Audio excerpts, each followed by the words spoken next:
والدین کے حقوق اور اولاد کی ذمہ داریاں۔ آج موضوع ہے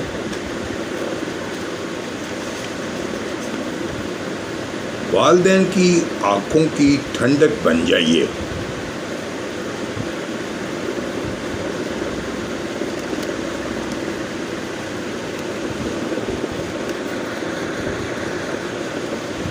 آپ اپنے والدین کی آنکھوں کی ٹھنڈک بن جائیے، ٹھنڈک بن سکتے ہیں ان صفات کو اپنا کر جن صفات کی دعا اللہ جل جلالہ کے برگزیدہ انبیاء علیہم الصلوۃ والسلام نے اپنی اولاد کے لیے اور والدین کی سرخری اور نجات کا ذریعہ بن سکتے ہیں۔ جب اولاد نیک ہو تو وہ اولاد واقعی اپنے والدین کے لیے آنکھوں کی ٹھنڈک ہوتی ہے، اور ایسی اولاد کے لیے خود بخود والدین کے دل سے دعائیں نکلتی ہیں، اور یہ چیز دونوں کے لیے دنیا و آخرت کی بہت بڑی نعمت ہے۔ یہ نعمت آپ کو بھی حاصل ہو جائے، اس کے لیے آپ سچے جذبے اور لگن کے ساتھ اگر ان باتوں پر عمل کریں گے تو انشاءاللہ عزیز اللہ تعالی ہم کو بھی اس نعمت سے نوازیں گے۔ نمبر 1، ان باتوں میں سب سے پہلے بات ہے شرک سے حفاظت۔ اللہ تعالیٰ کے خلیل حضرت ابراہیم علیہ السلام اپنے اولاد کے لیے دعا فرمائی، رب اجعل ھذا البلد آمنا اجنبی وبنی ان نعبد الاصنام۔ اے پروردگار، اس شہر کو امن والا بنا دے اور مجھے اور میری اولاد کو بت پرستی سے پناہ دے۔ باہوالا سورۃ ابراہیم۔ حافظ ابن کثیر رحمۃ اللہ تعالیٰ فرماتے ہیں، ہر دائی کو چاہیے کہ وہ اپنے لیے، اپنے والدین کے لیے اور نسل کے لیے بتوں کی عبادت سے دور رہنے کی دعا کرے۔ باہوالا تفسیر ابن کثیر۔ حضرت مفتی اعظم رحمۃ اللہ اپنی تفسیر میں فرماتے ہیں کہ انبیاء علیہم السلام اگرچہ معصوم ہوتے ہیں، ان سے شرک و بت پرستی بلکہ کوئی گناہ سرد نہیں ہو سکتا، مگر یہاں حضرت خلیل علیہ السلام نے اس دعا میں اپنے آپ کو بھی شامل فرمایا ہے۔ اس کی وجہ تو یہ ہے کہ طبی خوف کے اثر سے انبیاء علیہ السلام بھی ہر وقت اپنے کو خطرہ محسوس کرتے رہتے ہیں، یا کہ اصل مقصد اپنی اولاد کو شرک و بت پرستی سے بچانے کی دعا کرنا تھا۔ اولاد کو اس کی اہمیت سمجھانے کے لیے اپنے آپ کو بھی شامل دعا فرما لیا۔ باہوالا معرف القرآن جلد نمبر 5۔ حضرت ابراہیم علیہ الصلوۃ والسلام نے یہ دعا اپنی اولاد کے لیے فرمائی، اے اللہ میری اور میری اولاد کی شرک سے حفاظت فرما، کیونکہ شرک ایسی چیز ہے کہ انسان کی گمراہی میں ڈال کر ہر نیکی بلائی سے محروم کر دیتی ہے۔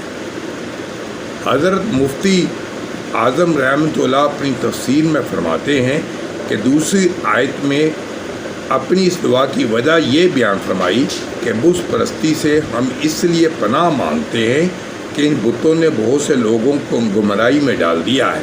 یہ اس لیے فرمایا کہ حضرت ابراہیم علیہ السلام اپنے والد اور قوم کا تجربہ کر چکے تھے کہ بت پرستی کی رسم نے ان کو ہر خیل و صلاح سے محروم کر دیا۔ باہوالا معرف قرآن جلد 5۔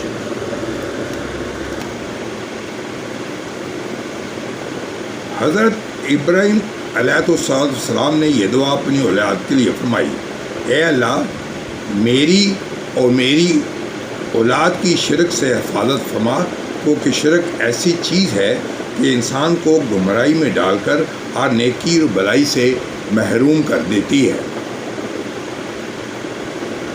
حضرت مفتی اعظم رحمۃ اللہ اپنی تفسیر میں فرماتے ہیں کہ دوسری آیت میں اپنی اس دعا کی وجہ یہ بیان فرمائی کہ بت پرستی سے ہم اس لیے پناہ مانگتے ہیں کہ ان بتوں نے بہت سے لوگوں کو گمراہی میں ڈال دیا ہے۔ یہ اس لیے فرمایا کہ حضرت ابراہیم علیہ السلام اپنے والد اور قوم کا تجربہ کر چکے تھے۔ بت پرستی کی رسم نے ان کو خیر الصلاح سے محروم کر دیا۔ بحوالہ معرف القرآن جلد 5۔ ذکرہ بالا آیت کی تفسیر سے یہ بات معلوم ہوئی کہ شرک انسان کو ہر چیز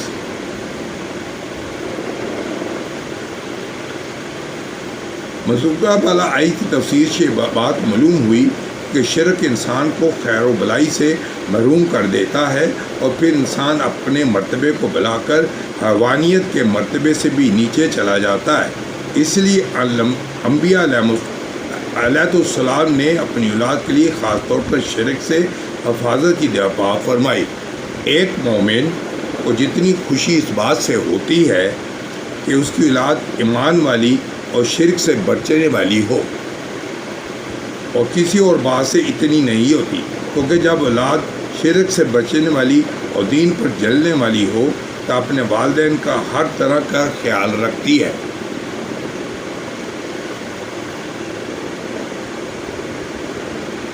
کیونکہ جب اولاد شرک سے بچنے والی اور دین پر جلنے والی ہو تو اپنے والدین کا ہر طرح کا خیال رکھتی ہے اور اس کی خوب اطاعت کرتی ہے، تو ایسی اولاد والدین کی آنکھوں کی ٹھنڈک ہوتی ہے۔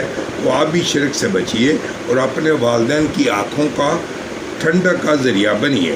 ساتھ ساتھ شرک سے بچنے اپنے والدین کی آنکھوں کا ٹھنڈک ذریعہ بنیے، ساتھ ساتھ شرک سے حفاظت کے لیے اس دعا کا اہتمام رکھیے۔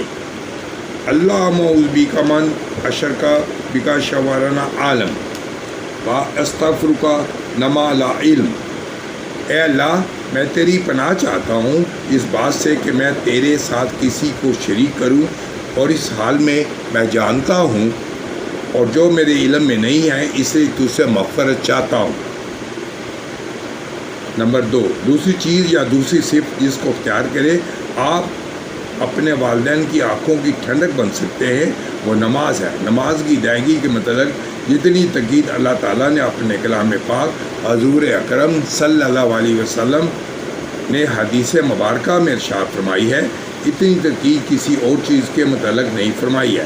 اللہ تعالیٰ کا ارشاد عالی ہے، نماز کو قائم کرے آفتاب کے ڈلنے سے لے کر رات کی تاریکی تک، اور فجر کا قرآن پڑھنا بھی یقیناً فجر کے وقت قرآن پڑھنا حاضر کیا گیا ہے۔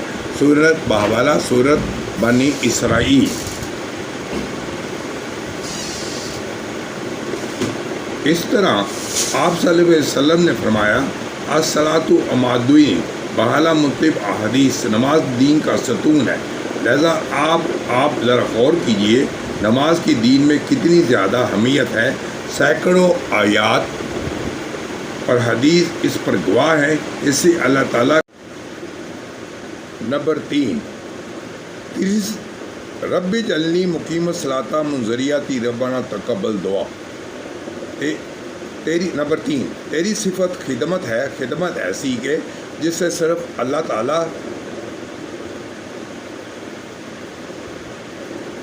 تیسری صفت جو خدمت ہے، خدمت ایسی جس سے صرف اللہ تعالیٰ کی خوشنودی مطلوب ہو۔ اب سب جانتے ہیں کہ والدین کے اولاد پر اس قدر احسانات۔ جان لیجیے کہ جو لوگ والدین کے ساتھ نیک سلوک کرتے ہیں، ان کی خدمت میں لگے رہتے ہیں، ان کے لیے اللہ تعالیٰ سے دعائیں کیا کرتے ہیں، تو اللہ تعالیٰ اس کے بدلے ان کے سارے گناہ معاف کر دیتا ہے اور انہیں اپنی خوشنودی سے نوازتا ہے۔ اولاد حقیقی طور پر اپنے والدین کی آنکھوں کی ٹھنڈک، دل کا سکون بن سکتی ہے۔ آپ اپنے والدین کی خدمت کرنے میں بالکل نہ جھجکیے۔ جو خدمت آپ کے بس ہو کر دیا کیجیے، پیروں باندھ دیجیے، کسی سر میں تیل ڈال دیجیے، کبھی پلنگ یا تخت جس پر ان کی نشست برخاست ہو وہاں ہوادار جگہ پر رکھ دیجیے، کبھی پان لگا دیجیے، کبھی جوتے سیدھے کر دیجیے۔ ایسی چھوٹی چھوٹی خدمتیں دل میں ایسے سربر بھی بھر دیتی ہیں کہ والدین کے دل سے خود بخود اولاد کے لیے دعائیں خیر و عافیت فی دین نکلتی ہے۔ ایسی چھوٹی چھوٹی خدمتیں اور نیکیاں انسان کو ایسے مرتبے تک پہنچا دیتی ہیں انسان سوچ بھی نہیں سکتا۔ خدمت کرنا ایسی پیاری صفت ہے جو انسان کو اللہ تعالیٰ اس کے بندوں کی نظروں میں محبوب بنا دیتی ہے۔ ہمارے اکابر جن پر ہمیں فخر ہے اس کے علم کے اعلیٰ مراتب پر فائز تھے، خدمت کرنے میں بھی کبھی پیچھے نہیں رہے۔ باہ والا از والدین کی قدر کیجیے۔ خواتین حضرات، اب تک اتنا ہی۔ انشاءاللہ تعالیٰ کل والدین کے حقوق اور اولاد کی ذمہ داریاں کا موضوع ہوگا۔ والدین کے ساتھ نیکی کیجیے۔ کل تک کے لیے خدا حافظ۔ اللہ تعالیٰ آپ کا حامی و ناصر ہو۔ جزاک اللہ۔ خدا حافظ۔